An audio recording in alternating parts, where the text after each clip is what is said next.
Now's the part of the show where we send a correspondent out into the music world. This week, we sent our intrepid streetwalker, Mark Hoppus!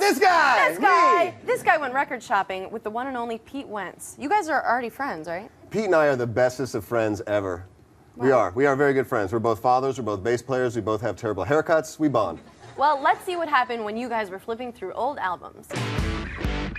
So we've come here today to the Record Surplus in the heart of downtown Los Angeles to talk to Pete Wentz from Fall Out Boy and now the Black Cards about his music collection, his musical influences, and most importantly, what the hell is with that haircut?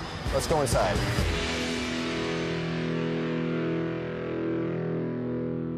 Dude. What do you got? Solid.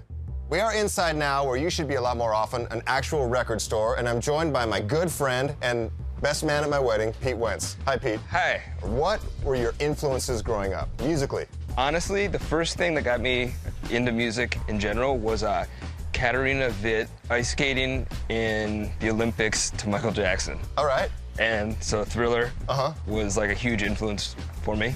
My band covered Beat It. No one should be covering songs off of Thriller because you can't do it better than the original. Right. But we just did it on a lark, kind of, and you didn't. You didn't do better than the original. I've seen it. I thought this was gonna be a puff piece. It is a puff piece. You get to talk about your favorite bands. But so that got me interested in music, like when I was like 8 or 9, I think, you know. And then Welcome to the Jungle video, when Axl Rose steps off the bus, I'm like, whoa, that chick's hot. Yeah. You know, but that was what like made me want to be in a band.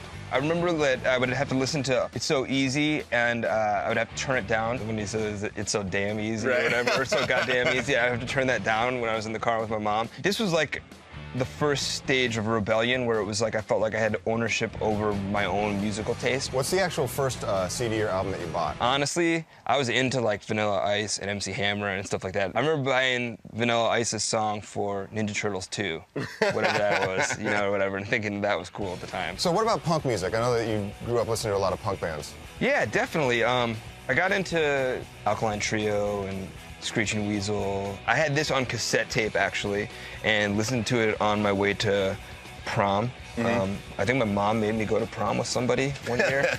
But then, honestly, like, Dude Ranch was one of the few records that, like you know, big records that was a punk band that we listened to. And we got a pass? Yeah, I don't know. It was just cool. like, it was like just a really good record, and ended up being hugely influential on Fall Out Boy. Oh, cool. So I'm going to show you some CDs now, and we can do like a lighting round and just give us your basic impressions of the bands I'm about to put up. First of all, 4 Years Strong.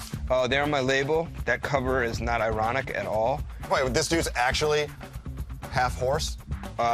He wants to be. All right, how about this band, The Cure, Pornography? Oh, this is an awesome record. This record, if you're ever depressed or feeling a little down, put this on. It will drive you over the edge and you'll never come back. Done. Finally, this lady right here. Let's talk about this record. I think there's a couple lyrics that are about me. There are probably some lyrics that are not about me. Now, was this before you guys were married? This was before we were married. We were dating at the time. She was on the cover of Blender magazine. She came to my parents' house for Christmas. She was like, why is this Blender magazine right next to your bed in your parents' house? And I'm like, yeah. About that. About that. Oh, Barry White. You should get this for you and your old lady tonight. Show you right. Yeah, you're right.